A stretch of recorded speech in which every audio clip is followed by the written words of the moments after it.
여러분과 함께 마테오가 전한 거룩한 복음입니다.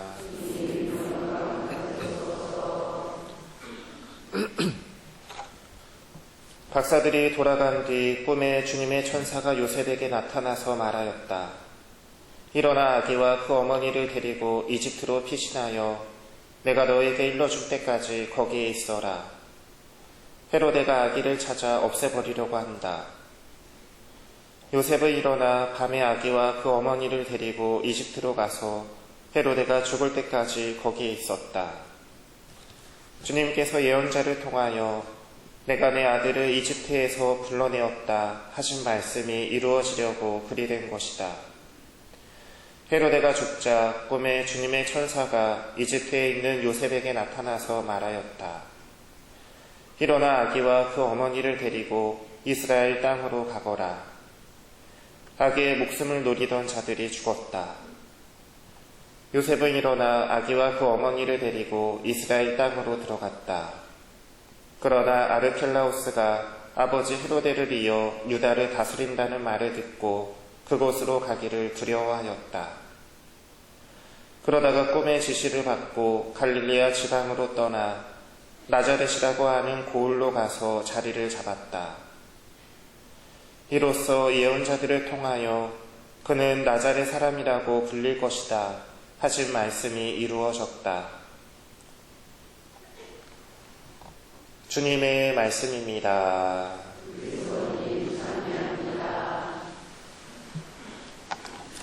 참여 예수님. 네, 우리 길토성당 교회 여러분, 한 주간 동안 안녕히 잘 지내셨나요? 네, 성탄을 보내고 첫 주를 맞이했습니다. 그리고 또 오늘은 이제 올해 마지막 주일이기도 하죠. 그렇죠?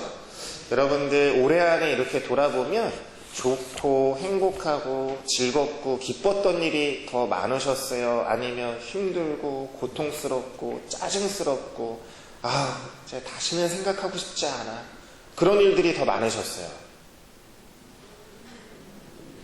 근데 뭐라고요? 웅얼웅얼 좋았던 일들도 있었던 것 같고 나빴던 일들도 있었던 것 같고.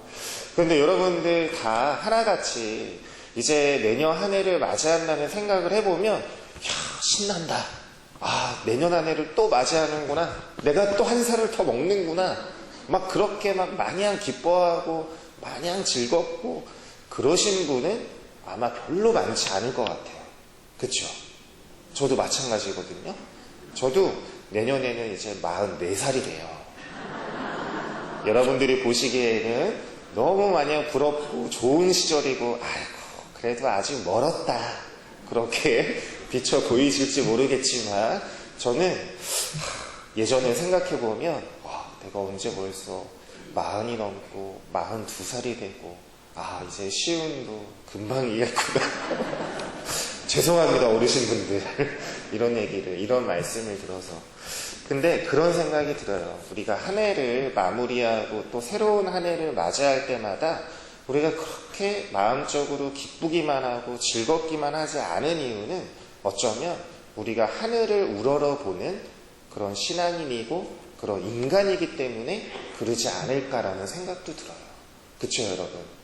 항상 아쉬움이 남고 내가 혹시 내 주변에 있는 사람들에게 또 나에게 소중하게 여겨지는 사람들에게 소홀히 하고 너무 모질게 하고 너무 잘못했던 건 아닌가, 이런 것들을 의례 되돌아보면서 생각하게 되고 반성하게 되는, 그리고 나의 부족한 점, 그런 것들을 되돌아보면서 내년 한 해는 내가 좀 더 이런 부족했던 나의 모습들을 좀 더 잘 채우고 내가 좀 더 열심히 살아서 정말 행복하게 살아야겠다라는 다짐들을 하게 된다는 것, 그것 자체가 우리는 어쩌면 이 거대한 자연의 흐름 앞에 이 한 해가 마무리되고 또 한 해가 새롭게 밝아오는 이 거대한 자연 앞에서 자연스럽게 하느님의 섭리를 느끼는 우리 인간의 심성 때문에 그런 것이 아닌가라는 생각이 듭니다.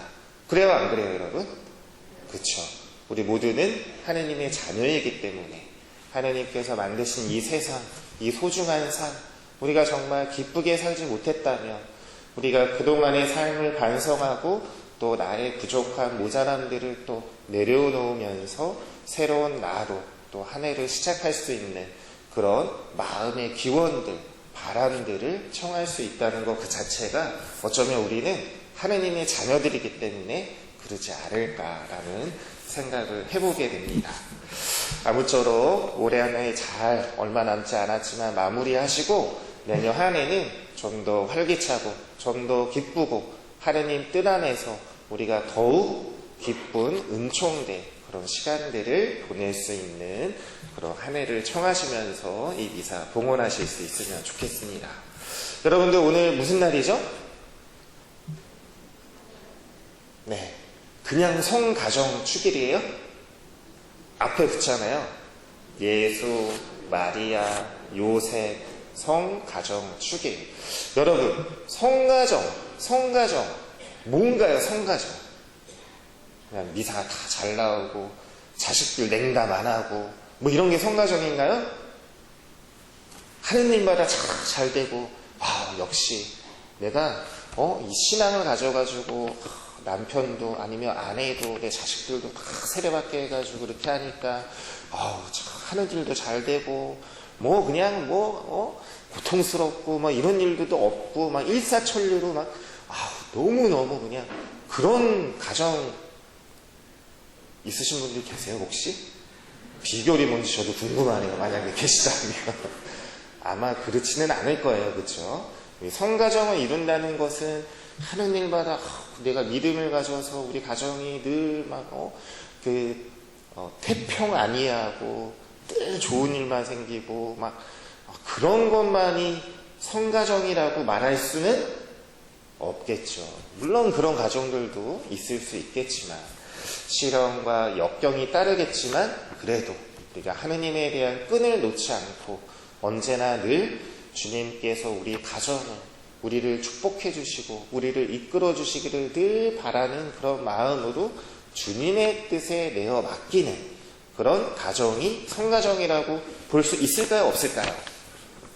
네, 대답해 주셔서 감사합니다. 네, 그렇습니다. 우리가 주님의 뜻이, 하느님의 사랑이, 하느님의 은총이 우리의 삶의 중심에 있는 그런 가정이 성가정이라고 볼 수 있습니다. 그것을 오늘 복음을 보면 너무나 잘 알 수가 있죠.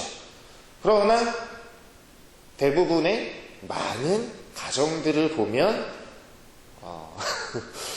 어떤가요? 제가 참 이렇게 저는 결혼도 안 해보고 자식도 없고 가정을 꾸려보지 않은 사람 입장에서 이런 얘기를 한다는 게 참 여러모로 송구스럽고 죄송스러운 마음이 들기는 하지만 사실 요즘 현대사의 위기라고 할 수 있는 그 출발점을 자세히 들여다보면 가정의 어려움들, 특히 가정이 편안하고 자식들이 잘 되고 하려면 누가 먼저 잘 지내야 될까요, 여러분? 네? 앞에서 막 손짓발짓 막 하고 계세요. 그렇죠. 부부간에 화목하게 잘 지내야겠죠. 근데 여러분들 한번 이렇게 부부간에 오신 분들 많이 계시죠? 한번 이렇게 옆에 봐보세요. 한번 째려보지 마시고요. 여전히 사랑스러워 보이시나요? 내 남편과 내 아내가? 아유, 왜 갑자기 또 신부님 이런 걸 시키고 난리야. 같이 숨 쉬는 것도 힘들어 죽겠는데 막 이런 분들 계시는 거 아니신지 모르겠습니다. 아무튼 오늘날 우리 현대사회의 위기라고 할 수 있는 어떤 그 시발점, 출발점이라고 하면 가정 안에 특히 이 부부 간에 화목한지 그렇지 않은지를 보면 잘 알 수가 있다는 것이죠. 제가 인터넷에서 한 이야기를 봤어요. 어떤 이야기냐 하면 노년에 이제 60대가 된 한 부부가 있었어요. 그런데 그동안 자식들도 키우고 살 만큼 서로 살았어요. 근데 이제 목전에 막 이제 한계를 느낀 게 이제 더 이상 못 참겠다 내가. 내가 이만큼 살아주고 이만큼 참아주면 돼. 막 몇몇 분들은 마치 자신의 이야기인 것처럼. 네. 아무튼 내 이만큼 참아주고 이만큼 살아주면 됐지. 이젠 더 이상은 못 살겠다. 그래가지고 노년이 다 되어서 서로 이혼하기로 했어요. 그래가지고 이제 변호사님을 딱 불러가지고 이혼 서류에 딱 하고 이제 도장을 딱 찍고 서로 이제 돌아서려고 하는데 마지막이니까 그래도 뭔가 아쉬워가지고 그래도 변호사님 모시고 우리 식사라도 한번 하자. 그래가지고 식사를 하러 갔는데 치킨을 먹게 된 거예요. 희한하죠? 다른 거 다 내두고 치킨을 먹었을까요? 그건 모르죠. 아무튼 그런 얘기가 있습니다. 치킨을 먹으러 갔는데 먹으려고 하다 보니까 남편 입장에서 그래도 이렇게 홀가분하기도 하고 근데 또 한편으로는 아쉬움도 좀 남기도 하고 막상 사람들이 그렇잖아요. 뭔가 딱 결심을 하고 하려고 딱 했을 때는 막 속이 후련하고 막 그럴 것 같은데 뭔가 찝찝하게 남아있는. 그래서 이제 그날도 그랬던 거예요. 그래서 남편이 먼저 자기가 너무 좋아하고 항상 아끼면서 먹었던 닭 날개를 아내에게 탁 띄워서 딱 줬어요. 아내가 기뻐했을까요? 안 기뻐했을까요? 또 뚜껑이 열리는 거예요. 왜 뚜껑이 열리냐? 한평생 살면서도 자기는 닭다리를 좋아했는데 남편이 또 그것도 모르고 닭날개를 주니까 또 열받는 거예요. 그러면서 또 할머니가 당신은 마지막 날까지 어떻게 이렇게 이기적이냐. 자기만 생각한다. 한평생 살면서 내가 여태까지 닭다리를 좋아하는 것도 몰랐냐. 역시 당신이랑 헤어지기를 잘했다. 또 그 얘기를 딱 들으니까 또 할아버지 입장에서 어떤가. 이런 못놈이 엮였네. 이러면서 그래도 내가 제일 좋아하는 거 나는 한평생 닭다리만 보면 진짜 아끼고 그런 내가 제일 좋아하는 걸 줬는데 마지막 날까지 내 마음도 몰라주고 진짜 우리는 헤어지길 잘한 것 같다. 그러고서는 각자 또 흩어졌어요. 남편은 남편대로 아내는 아내대로. 근데 할아버지가 집에 가서 잠자기 전에 가만히 생각해보니까 그런 거예요. 내가 진짜 한평생 살면서 아내가 치킨 닭다리를 좋아했던 것도 내가 여지껏 모르고 살았구나. 그걸 치킨을 한 마리 두고도 그런데 평생을 두고 그 수많은 일을 겪으면서 내 아내가 얼마나 나에게 바라고 그런 것들을 못해줌으로 인해서 얼마나 답답하고 또 속상하고 화났던 그런 일들이 얼마나 많았을까. 그런 걸 곰곰이 생각해 보니까 또 한편으로 미안한 거예요. 그래서 이렇게 된 마당이기는 하지만 그래도 마지막으로 아내한테 그동안 미안하다고 오늘 내가 너무했다고 사과라도 한마디 하자. 그리고 전화를 딱 했어요. 할머니가 딱 밤 늦은 시간에 자기 직전인데 잠이 막 들라고 했는데 이놈 영감탱이가 또 왜 전화질이야? 그러고서는 열받아가지고 전화 탁 꺼버리고 안 받았어요. 그리고 나서 다음 날이 됐죠. 다음 날 또 할머니 입장에서 생각해보니까 나도 너무했다. 그동안 맨날 이거 안 해준다고 불평하고 저거 안 해준다고 불평하고 그럼 불평만 했지 여태까지 살면서 내 남편이 닭날개를 좋아했다는 거 여지껏 모르고 살았구나. 그래 나도 마지막으로 미안하다고 사과라도 한번 해야겠다. 그러고서 할머니가 할아버지한테 전화를 막 했어요. 근데 전화를 안 받아요. 이놈 영감탱이가 참자. 그래서 다시 전화를 했어요. 또 안 받아요. 한 연거푸 3-4번을 했는데 계속 안 받는 거예요. 그래서 혹시나 할머니가 뭔가 불안한 마음이 들었죠. 그래가지고 무슨 일이 생긴 거 아닐까? 할아버지한테 찾아갔어요. 그런데 할아버지가 어떻게 돌아가셨던 거예요. 어머. 그리고 한 손에는 휴대폰이 들려 있었어요. 그 휴대폰에 메시지를 보내려고 남긴 글자가 있었어요. 근데 미처 발신을 누르지 못해서 가지 못한 문자였던 거죠. 그 문자에는 뭐라고 남겨 있었냐? 여보, 미안해. 그리고 내가 사랑했어. 라는 메시지가 남겨 있었던 거죠. 여러분 어떠세요? 지금 이 얘기를 들어보니까 내가 그동안 남편 원망하면서 아내 원망하면서 살아왔던 게 싸우고 그리고 서로 속 팍팍 긁고 막 그랬던 게 지금 와서 생각해보니까 다 칼로 물베기였구나. 이런 마음이 조금이나마 들지 않으세요? 그죠? 그러나 어쩌면 우리가 살아가는 모습들이 다 그럴 수 있다는 거예요. 그래서 하나님께서 오늘 성가정 추기를 우리가 보내면서 다시 한번 우리 가정의 모습, 부부의 모습을 한번 되돌아보라고, 우리 서로 함께 살아주기로 마음먹고 그동안 살아왔고, 물론 힘들고 싸우기도 하고 막 헤어지려고 했다가 짐 쌌다가 풀었다가 쌌다가 풀었다가 한 적도 많이 있었겠지만, 그런 시간들이 우리가 다 부족하고 모자라고 하지만 서로 참아왔고 하려고 했던 그런 순간순간의 노력들도 참 많았었구나. 그러한 우리의 삶의 모습들을 다시 한번 돌아보고 그것을 붙잡아 주시고 또 이해할 수 있는 마음의 어떤 여지를 주시고 하려고 했던 그런 마음이 들려고 했던 그 순간순간마다 우리를 지켜주시려고 했던 하나님의 은총, 하나님의 이끄심이 있었다는 걸 우리가 다시 한번 생각해 보라고 오늘 예수, 마리아, 요셉 성가정 추기를 이런 복된 그런 날을 우리에게 허락해 주신 것이 아닌가라는 생각을 해보게 됩니다.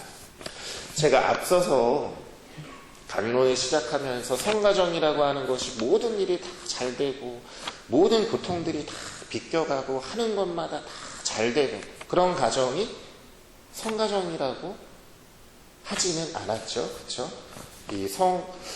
우리 마리아, 요셉 그리고 예수님 이 성가정만 보더라도 시작부터 얼마나 우여곡절이 많았어요. 그래요, 안 그래요, 여러분? 마리아는 죽을 각오로 하느님의 뜻을 받아들이고 예수님을 잉태했죠. 그리고 남편이 어떻게 생각할까? 그런 두려움이 있었겠어요, 없었겠어요? 그리고 예수님을 낳고 기르시고 예수님을 보내드릴까지 얼마나 우여곡절이 많으셨겠어요. 그죠? 또 요셉 성인은 어떠셨겠어요? 참 한 사람의 남자로서 내가 아직 하느님의 뜻도 모를 그럴 때 아직 결혼도 안 한 내 아내가 될 사람이 아이를 잉태했다는 소식을 들었을 때 얼마나 내 자신이 비참하고 초라하고 인간적으로 얼마나 고통스러웠겠어요. 예수님은 뭐 더 말할 나위도 없겠죠. 그러나 이 가정을 끝까지 이끌어주고 일치하게 하고 그런 역경 속에서 하나가 되게끔 했던 건 누구셨을까요? 하느님 아버지셨던 거죠. 그만큼 우리의 가정이 정말 돈독하고 은총 속에 정말 우리가 겪는 그런 시련과 고통을 이겨낼 수 있는 힘을 우리가 얻기 위해서는 무엇보다 하느님 아버지 예수님의 사랑과 은총이 거기에 기대고자 하는 또 우리의 바람과 간절한 청원이 필요하다는 것입니다. 오늘 성가정 추기를 보내면서 우리가 살아가는 가운데 우리 가정을 이끌어가는 가운데 겪게 되는 그런 어려움들, 나의 힘과 나의 의지와 왜 이렇게 막 하는 것마다 안 돼, 이런 불평 그런 것들을 다 내려놓고 우리가 정말 성 요셉 성인과 마리아와 또 예수님께서 항상 주님의 뜻에 모든 걸 전구하고 모든 걸 내어 맡으셨다는 그런 모습들을 우리가 다시 한번 생각해 보면서 우리도 물론 삶이 그렇게 녹록지는 않지만 하나님께서 우리의 바람과 우리의 청하는 그런 도움들을 다 알아주시고 다 채워주실 거라는 그런 믿음으로 우리가 더 하나님께 의지하고 하나님께서 큰 은총으로 우리를 메워주시고 채워주시고 이끌어주실 것이라는 그러한 믿음을 더 강하게 가지면서 우리의 도움과 필요한 도움과 또 은총을 우리 각자 청하면서 오늘 이 성가정 축일 정말 복된 하루, 주님의 은총 속에서 다시 한번 우리의 가정 안에 하느님께서 함께 해주시네 그동안의 어려움들을 채워주시고 이겨낼 수 있는 힘을 주셨고 또 앞으로도 그런 단단한 그런 힘으로 끊임없이 이끌어 주실 거라는 그런 믿음에 더불어 우리의 바람들을 청하면서 또 감사한 마음으로 이 미사 함께 봉헌할 수 있으면 좋겠습니다.